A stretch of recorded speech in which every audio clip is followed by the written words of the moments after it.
Alright everyone, for today's video I'm going to go over something extremely easy and cheap to do. I'm actually going to go over really simple methods of seed saving. Now before I get into it, there are 4 ways I know of how to save seeds on the fly. Just basically extremely cheap, extremely easy, and I will teach you how to do each of them. So I'm just going to zoom down to where I'm working and we'll get started. Alright, for today's seed, I'm actually just going to use the simple Snapdragon, just because I know it's ready to harvest, and it's something that's extremely easy to grow, and everyone should probably grow it. But the first method of actually storing the seeds is get these little plastic bags. I know they have these plastic bags, and also like money envelopes that are the same side. Usually you put coins in them, and that just keeps it, make sure it's like airtight, and it'll keep it pretty good. 2 methods are you can actually make seed packets using origami.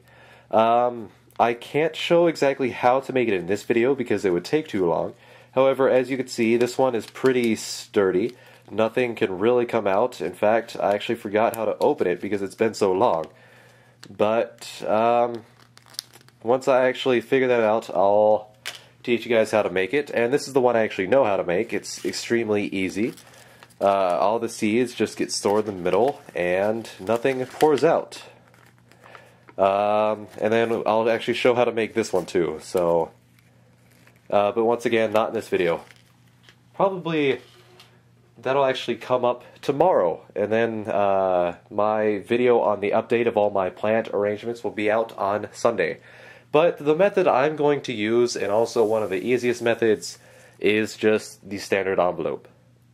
So what you're really going to want to need is if you just get a Sharpie or a pen or a pencil. It really doesn't matter. I like Sharpie because it keeps it, you know, really easy to see. So be careful when moving your stuff. As you can see, there's already a few seeds that were falling out, but that's fine. So on the front, you just want to write the date harvested. So today is October 5th. OCT5, and then you write what you got. And in my case, I have pink snappies. Yeah, I'm just gonna call it snappies.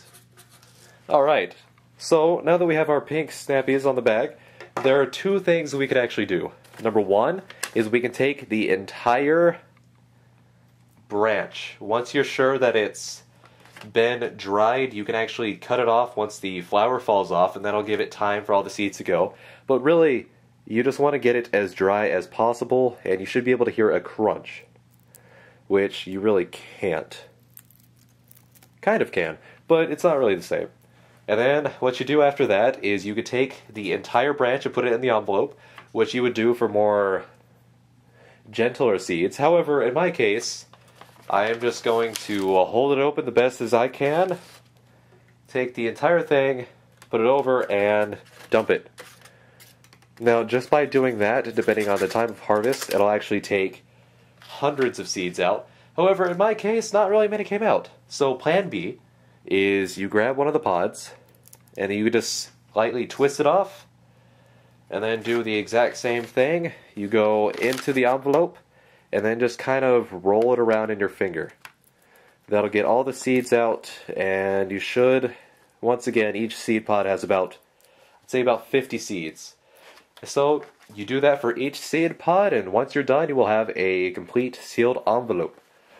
So, next step. My next step is extremely easy. All I have to do is go over to my little seed area. That's where I keep all my plant stuff, and I can just store it right in a drawer. However, it seems like there's a lot of candy in there. Drawer number 2? Nope, that's fish tank stuff. That was a bad example. But anyways, really all you need to do is store the seeds in a dark and really dry place. I actually have a humidity gauge, which I use in my room. So right now, in my room, it is 40% humidity and 77 degrees. One way to tell, these are about $10 at any hardware store. You just put it in a, wherever you want to store your seeds overnight, check it in the morning. And the humidity should be relatively low, and as well as the temperature should be very medium. But if you do those few things, you will have seeds to use for the next growing season. So that is basically it. Alright, so that's basically all there is to it. All you need to do now is find your own method of what you really want to do. Like I said at the beginning of all my videos, this is an experience channel. And through this experience, I've had a lot of success. So it may not work for you, it may work great for you. Like I said, just experiment around, do what you think is best. However, one of the things I do suggest is if you do have like some sort of binder, you can get a lot of the little card holders that they use for like baseball cards or something. And if you get these little bags, you're actually able to store these bags in the the little card holders. And that just makes it easier for storing. You can put tabs on which seeds are on which page. And it's actually a great method. I actually think I'm going to switch to that once I get all my stuff organized and see how many seeds I actually have. So that is it for today. I will see you guys again tomorrow and probably the next day and the next day. But anyways, I hope you guys enjoyed this video. Please just leave a comment if you have any questions and I will be around. Right? See you guys.